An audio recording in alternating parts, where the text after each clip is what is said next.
I was just really obsessed with my friends, my family, fans asked me, it's true. And the worst part is, I can't defend myself. I was just really upset. I was really hurt. And the way I reacted was wrong. I know that. But I really do appreciate everything the press has given. It's just bad choice of words. Okay.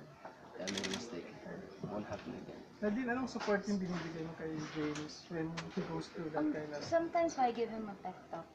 Well, with that naman po kasi parang na-realize niya naman his mistake. So, parang it takes a man, di ba, to realize his mistake and na mag-apologize. So, yun po. When he asks for advices naman, parang nakwentuhan ko naman siya. I mean, nagbibigay naman ako ng advices. So, yun po. But itong negosasyon na, I mean, you're up there siguro kaya ginaganon.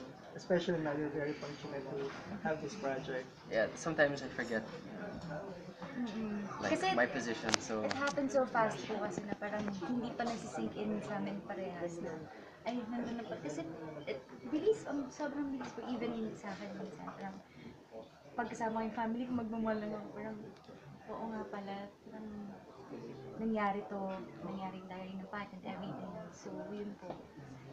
but it was never my intention to offend good people of the press. It was more targeted at certain people. So I guess just bad choice of words. I'm sorry for that. Alright.